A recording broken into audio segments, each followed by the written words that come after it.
നമസ്കാരം കൂട്ടുകാരെ, എല്ലാവർക്കും നൈനികാസ് എജു ഹബിൻ്റെ പുതിയൊരു ക്ലാസ്സിലേക്ക് സ്വാഗതം. നമ്മൾ ഇന്ന് ഡിസ്കസ് ചെയ്യുന്നത് 74/2024 കാറ്റഗറിയിൽ നടന്ന ഒരു എക്സാമിൻ്റെ ക്വസ്റ്റ്യൻ പേപ്പറാണ്. പോകാം ക്ലാസ്സിലേക്ക്.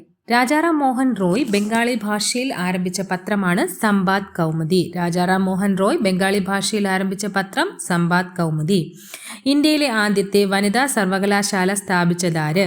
Option A doctor Zakir Hussain, doctor B DK Karve, option C MA Ansari, option D GG Agarkar. അപ്പോൾ ഏതാണ് ആൻസർ വരുന്നത്? Option B DK Karve. ഇന്ത്യയിലെ ആദ്യത്തെ വനിതാ സർവകലാശാല സ്ഥാപിച്ചത് DK കാർവെ. വിഷ്ണു കൃഷ്ണ ചെപ്ലങ്കർ നിബന്ധമാല എന്ന കൃതി ഏത് ഭാഷയിലാണ് രചിച്ചത്? വിഷ്ണു കൃഷ്ണ ചെപ്ലങ്കർ നിബന്ധമാല എന്ന കൃതി ഏത് ഭാഷയിലാണ് രചിച്ചത്? Option A Bengali, option B Marathi, option C Urdu, option D Hindi. B ഓപ്ഷനാണ്, മറാത്തി ഭാഷയിലാണ് വിഷ്ണു കൃഷ്ണ ചിപ്ലുങ്കർ നിബന്ധമാല എന്ന കൃതി രചിച്ചത് മറാത്തി ഭാഷയിലാണ്. ഇന്ത്യൻ സൊസൈറ്റി ഓഫ് ഓറിയന്റൽ ആർട്സിന്റെ സ്ഥാപകൻ? ഇന്ത്യൻ സൊസൈറ്റി ഓഫ് ഓറിയന്റൽ ആർട്സിന്റെ സ്ഥാപകൻ option A Amrita Shergil, B Nandalal Bose, C Abanindranath Tagore, D Jyotirao Phule. അപ്പോൾ ആൻസർ വരുന്നത് ഓപ്ഷൻ സി ആണ്, അഭിനേന്ദ്രനാഥ് ടാഗോർ. എന്താ question? Indian society of oriental ആർട്സിന്റെ സ്ഥാപകനാണ് അഭിനേന്ദ്രനാഥ് ടാഗോർ. ഇന്ത്യൻ ഭരണഘടനയുടെ ആമുഖം ഇതുവരെയായി എത്ര തവണ ഭേദഗതി ചെയ്തു? ഓപ്ഷൻ എ 1 തവണ, ഓപ്ഷൻ ബി 2 തവണ, ഓപ്ഷൻ സി 3 തവണ, ഓപ്ഷൻ ഡി 4 തവണ. 1 തവണയാണ് ഇന്ത്യയുടെ ആമുഖം ഇതുവരെയായിട്ട് ഭേദഗതി ചെയ്തത്, 1 പ്രാവശ്യം മാത്രമാണ്. ഐക്യ കേരള പ്രതിജ്ഞ എഴുതിയത് ആരാണ്? KP Keshavan Menon, VR Krishnan Ezhuthachan, NV Krishna Warrier, K Ayyappan. ആരാണ് ഐക്യ കേരള പ്രതിജ്ഞ എഴുതിയത്? NV കൃഷ്ണവാര്യർ. NV കൃഷ്ണവാര്യർ ആണ് ഐക്യ കേരള പ്രതിജ്ഞ എഴുതിയത്. മൗലിക കടമകൾ എന്ന ആശയം ഇന്ത്യ ഏത് രാജ്യത്തിന്റെ ഭരണഘടനയിൽ നിന്നാണ് എടുത്തിട്ടുള്ളത്? മൗലിക കടമകൾ എവിടെ നിന്നാണ് എടുത്തിട്ടുള്ളത്? Option A Britain, B Russia, C Ireland, D Canada. B റഷ്യയിൽ നിന്നാണ് മൗലിക കടമകൾ എടുത്തിട്ടുള്ളത്. മൗലിക കടമകൾ എടുത്തിട്ടുള്ളത് റഷ്യയിൽ നിന്നാണ്. താഴെ പറയുന്നവയിൽ ആരാണ് ഇന്ത്യൻ നാഷണൽ കോൺഗ്രസിന്റെ പ്രസിഡന്റ് അല്ലാത്തത്? A Balagangadhara Tilak, B Lala Lajpat Roy, C Chittaranjan Das, D Gopalakrishna Gokhale. അപ്പോൾ ഇവരിൽ ആരാണ് ഇന്ത്യൻ നാഷണൽ കോൺഗ്രസിന്റെ പ്രസിഡന്റ് അല്ലാതിരുന്നത്? എ ഓപ്ഷനാണ്, ബാലഗംഗാധര തിലക്. തുലാംപത്ത് സമരം എന്നറിയപ്പെടുന്ന സമരം? പുന്നപ്ര വയലാർ സമരം, കല്ലുമാല സമരം, ഇലക്ട്രിസിറ്റി സമരം, കയ്യൂർ സമരം. ഇതിലേതാണ് തുലാംപത്ത് സമരം എന്നറിയപ്പെടുന്നത്? പുന്നപ്ര വയലാർ സമരമാണ് തുലാംപത്ത് സമരം എന്ന് അറിയപ്പെടുന്നത്. താഴെ പറയുന്നവയിൽ ഏതാണ് 1806 നടന്നത്? സന്യാസി കലാപം, മലബാർ കലാപം, വെല്ലൂർ കലാപം, ശിപ്പായി കലാപം. ഏതാണ് 1806 നടന്ന കലാപം? ഏതാണ്? വെല്ലൂർ കലാപം. വെല്ലൂർ കലാപം. രാജാറാം മോഹൻ റോയ് ബംഗാളി ഭാഷയിൽ ആരംഭിച്ച പത്രമാണ് സമ്പാദ് കൗമുദി. ഇന്ത്യയിലെ ആദ്യത്തെ വനിതാ സർവകലാശാല സ്ഥാപിച്ചത് DK കാർവെ. വിഷ്ണു കൃഷ്ണ ചിപ്ലുങ്കർ നിബന്ധമാല മറാത്തി ഭാഷയിലാണ് എഴുതിയത്. ഇന്ത്യൻ സൊസൈറ്റി ഓഫ് ഓറിയന്റൽ ആർട്സിന്റെ സ്ഥാപകൻ ആരാണ്? അഭിനേന്ദ്രനാഥ് ടാഗോർ. ഇന്ത്യൻ ഭരണഘടനയുടെ ആമുഖം ഇതുവരെയായിട്ട് 1 തവണ മാത്രമേ ഭേദഗതി ചെയ്തിട്ടുള്ളൂ. ഐക്യ കേരള പ്രതിജ്ഞ എഴുതിയത് ആരാണ്? NV കൃഷ്ണവാര്യർ. NV കൃഷ്ണവാര്യർ. മൗലിക കടമകൾ എന്ന ആശയം ഇന്ത്യ ഏത് രാജ്യത്തിന്റെ ഭരണഘടനയിൽ നിന്നാണ് എടുത്തിട്ടുള്ളത്? റഷ്യ. ഇന്ത്യൻ നാഷണൽ കോൺഗ്രസിന്റെ പ്രസിഡന്റ് അല്ലാതിരുന്നത് ബാലഗംഗാധര തിലകനാണ്. അടുത്ത തുലാംപത്ത് സമരം എന്നറിയപ്പെടുന്നത് പുന്നപ്ര വയലാർ സമരം. 1806 വെല്ലൂർ കലാപം നടന്നത് 1806. അടുത്ത ക്വസ്റ്റ്യൻ. ശ്രീനാരായണ ഗുരുവിനെ 2ാം ബുദ്ധൻ എന്ന് വിശേഷിപ്പിച്ചത്? G Sankara Kurup, Vagbhatananda, വൈകുണ്ഠസ്വാമികൾ, C Keshavan. G ശങ്കരക്കുറുപ്പാണ് നമ്മുടെ ശ്രീനാരായണ ഗുരുവിനെ 2ാം ബുദ്ധൻ എന്ന് വിശേഷിപ്പിച്ചത്.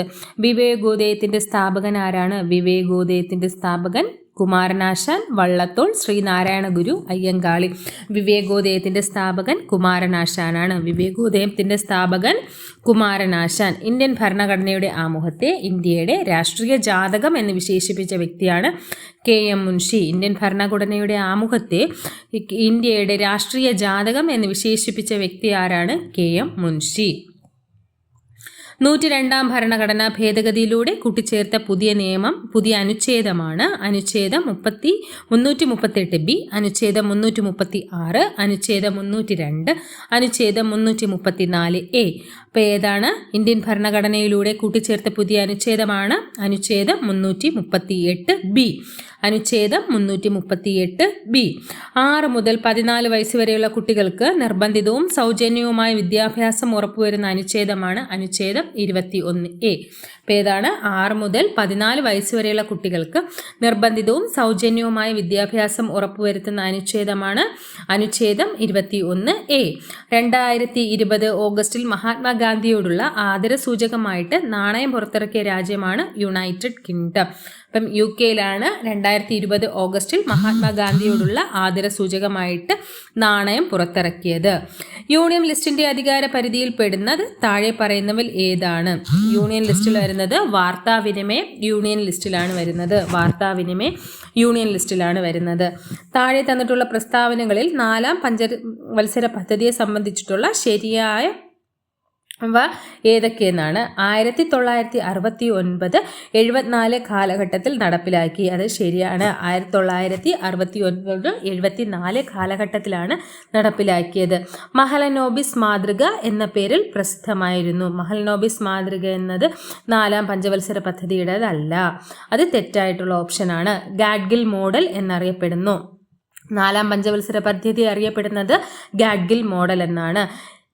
ഇന്ത്യയിലെ പ്രഥമ ബാങ്ക് ദേശസാൽക്കരണത്തെ ഈ കാലഘട്ടത്തിൽ നടപ്പിൽ വന്നു. അപ്പോൾ ഇന്ത്യയുടെ ആദ്യത്തെ ബാങ്ക് ദേശസാൽക്കരണം നടന്നത് 4-ാം പഞ്ചവത്സര പദ്ധതി കാലഘട്ടത്താണ്. അപ്പോൾ പോയിന്റ്സ് ഒരിക്കൽ കൂടെ പറയാം. 1969-74 കാലഘട്ടത്തിൽ നടപ്പിലാക്കി.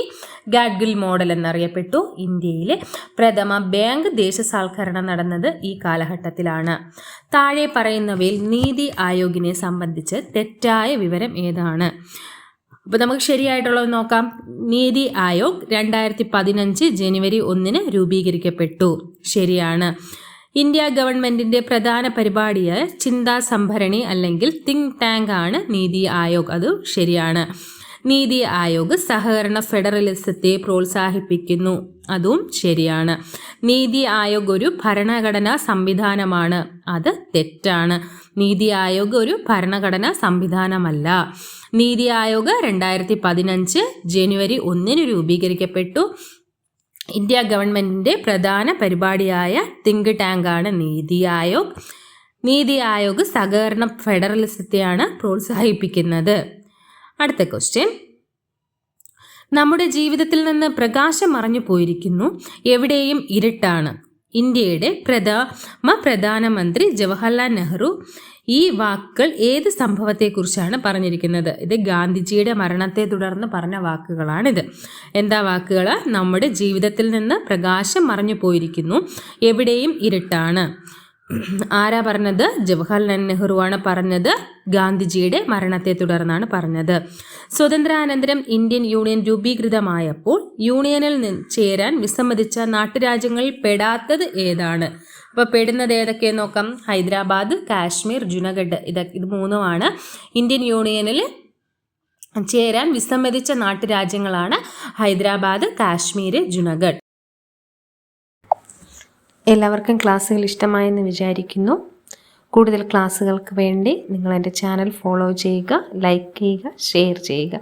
Thank you. Happy learning.